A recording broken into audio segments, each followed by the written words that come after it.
ओ hello. Hello hello. सब कुशल मंगल?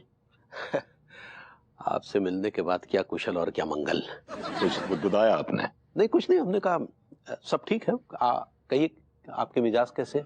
आपको देख के वैसे ही मिजाज गर्म हो जाते हैं। ये क्या कहा आपने? काफी गर्मी हो रखी है। हाँ हाँ बिल्कुल, गर्मी तो वाकई बहुत हो रखी है। मौसम के हाव भाव निरंतर बदल रहे हैं।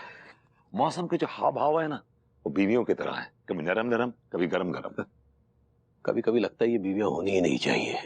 सही कहा आपने, बीवियां नहीं होनी चाहिए, भाभियां होनी चाहिए।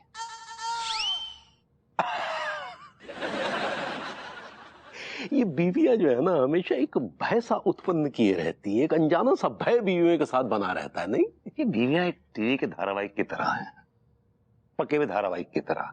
आप चाहें ना चाहें आपको देखना पड़ता है, रिपीट टेलीकास्ट भी देखना पड़ता है। That's the problem। क्या बात कही है, वाकई बिल्कुल सही बात कही। लेकिन एक बात है, ये भाभी जी ही है जिन्होंने आप जैसे नल्ले और सुस्त आदमी को संभाल रखा है। आपको उनकी कद्र करनी चाहिए, सम्मान करना चाहिए भभूति जी। तिवारी जी, मैं आपको एक राय दूं? जी कहिए। आप एक काम क्यों नहीं करते? क्या? जो खोखा जो आपका बचकच्चे बनियान का है उसको भेज दीजिए और गाइडेंस काउंसलिंग शुरू कर दीजिए। Why don't you become a psychiatrist? वाह, हाँ कभी सोचेंगे इस विषय पर। कद्दू जी क्या कहा? कुछ नहीं। ठीक है हम सोचेंगे, लेकिन फिलहाल तो जरा भाभी जी का हालचाल पूछा है? हम भी भाभी जी का हालचाल पूछा है। गॉड मीनल, क्या बताऊं मैं यार, मैं इतनी परेशान हो गई हूँ। मतलब कैसा है ये विभू, उसे घर की साफ सफाई की कुछ पड़ी ही नहीं है। नहीं ऑफ कोर्स कुछ तो सोल्यूशन मुझे निकालना ही होगा ना। I can't carry on like this यार। भाभी जी घर पर हैं? हाँ मैं तुमसे बाद में बात करती हूँ। Bye bye. Hello Tiwari ji, कैसे हैं आप? जी अच्छे हैं बिल्कुल, कुशल मंगल है। लेकिन आप कुछ परेशान सी लग रही हैं। हाँ क्या बताऊं तिवारी जी, ये विभू के आलसीपन और कामचोरी से तो मैं इतनी परेशान हो गई हूँ। अब आप तो जानते कि दिवाली आने वाली है और मैं साफ सुथरेपन को कितना इम्पोर्टेंस देती हूँ। जी बिल्कुल भाभी जी, साफ सफाई को तो हर आदमी तवज्जो देता है। एक कुत्ता भी जो है वो अपनी जगह साफ करके बैठता है। लेकिन माफ कीजिएगा। एक्सक्यूज मी, आप मुझे माफ कीजिएगा, विभू मेरा पति है।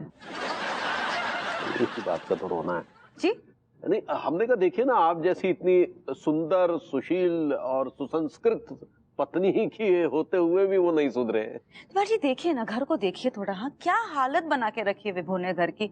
साफ सफाई, इतने जाले हैं घर के कोने कोने में, मुझे जाले नजर आ रहे हैं। पता है मुझे कभी कभी लगता है कि घर के हर एक कोने से मकड़ियां मुझे देख रही हैं और मुझे कह रही हैं कि थैंक यू कि विभू जैसे इंसान से तुमने शादी की। तुम्हारे इस घर की वजह से हम अपना घरौंदा इस घर में बना पा रहे हैं। So thank you so much Anu दीदी। There you go. ये तो वाकई बड़ी गलत बात है भाभी जी। और पता है, जब मैंने विभू से कहा कि भाई तुम घर को इतने अच्छे तरीके से साफ क्यों नहीं रख पा रहे हो जी, तो ये क्या आर्ग्यूमेंट की उसने मुझसे। उसने मुझसे कहा कि वो एक नेचर लवर है और मकड़ियां जो है it's a part of nature, और मैं मकड़ियों को कोई हार्म नहीं पहुंचा सकता, मैं नेचर को हार्म नहीं पहुंचा सकता, इसीलिए मैं साफ नहीं कर रहा। ये क्या लॉजिक है? कोई लॉजिक नहीं है भाई जी। अब देखिए ना, भभूति जी की नजर में आपसे ज्यादा मकड़ियां इंपॉर्टेंट है। बोलो तिवारी जी, क्या बोले अब? क्या बताए भाभी जी, दरअसल भभूति जी तो खुद एक मकड़ा है जिन्होंने आप जैसी मकड़ी आई मीन लड़की को अपने मकड़ जाल में फंसा रखा है। हाँ क्या? जोर से बोलिए ना, मुझे सुनाई नहीं दे रहा है। हमारे कहने का मतलब है कि आप हमें बताइए भाभी जी कि घर में कहाँ कहाँ मकड़ी के जाले हैं, हम सारा साफ कर देंगे। आप साफ करेंगे?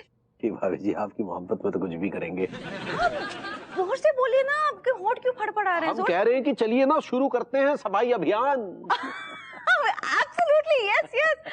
तिवारी जी आप भी ना, ओके किचन में आप जाइए, वहां पर वो लंबा झाड़ू है, डस्टर है, साफ सफाई के लिए लगने वाली सारी चीजें हैं। सो गेट गोइंग। जी भाभी जी।